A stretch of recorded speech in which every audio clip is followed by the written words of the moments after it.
ভোটের আগে তৃণমূলের অন্দরের ক্ষোভ ক্রমশ বাড়ছে আমডাঙ্গায়। আওয়াজসিদ্ধি চৌমাথা থেকে হাজার হাজার কর্মী সমর্থকেরা মহা মিছিল করেন। সেখানে একটাই দাবি, বহিরাগত নয়, ভূমিপুত্র রফিকুর রহমানকেই প্রার্থী করতে হবে।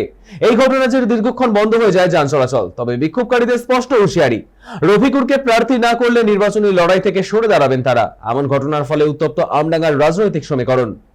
আমাদের সঙ্গে এই মুহূর্তে টেলিফোন লাইনে রয়েছে আমাদের প্রতিনিধি দীপ সেন। দীপ, এই যে মিছিল, কি আপডেট পাচ্ছ তার পরবর্তীতে? দেখো, বিধানসভা ভোটের আগেই রণদমা বেজে গেল কিন্তু আমডাঙ্গায় প্রার্থী পদ নিয়ে।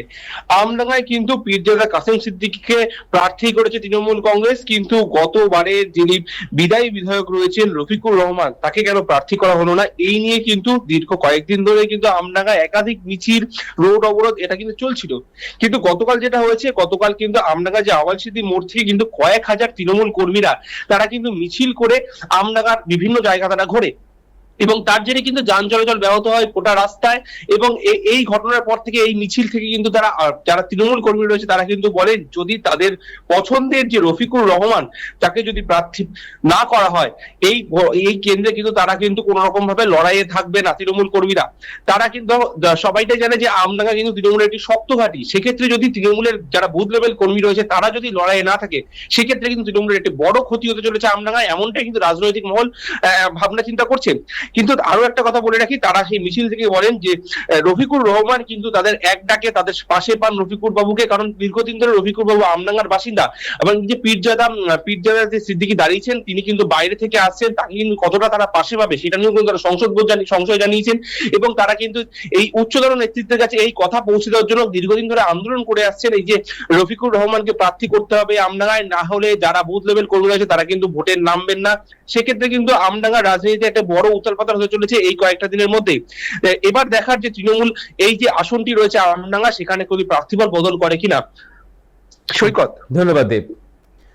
ভোটের আগে তৃণমূলের অন্দরে ক্ষোভ প্রকাশ আমডাঙ্গায়। আওয়াজসিদ্ধি চৌমাথা থেকে হাজার হাজার কর্মী সমর্থকেরা মহামিছিল করেন। তাদের একটাই দাবি, বহিরাগত নয়, ভূমিপুত্র রফিকুর রহমানকেই প্রার্থী করতে হবে, আর তা না হলে নির্বাচনী লড়াই থেকে সরে দাঁড়াবেন তারা।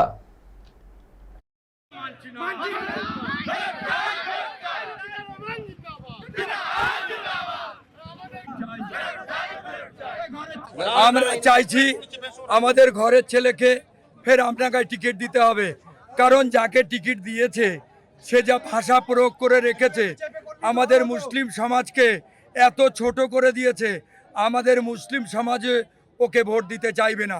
উনি বলে রেখেছে যারা তৃণমূল কংগ্রেস করে তারা যদি তৃণমূলকে ভোট দেয় তাহলে তাদের জানাজা পড়া যাবে না। এটা কাসেম সিদ্দিকীর ভিডিও প্রত্যেকের কাছে আছে। আমরা এই কথা মানুষকে বোঝাতে পারছি না। এখনো পর্যন্ত কাসেম সিদ্দিকী যে ভাষায় আক্রমণ করেছে, আমার দিদিকে আক্রমণ করেছে, নবান্ন যারা আছে নখের থেকে পাতার চুল পর্যন্ত সবাই নাকি চোর, এটা ওনার ভাষা। এই ভাষার জন্যে আর বহিরাগত আমরা এই ক্যান্ডিডেটকে মানতে পারছি না।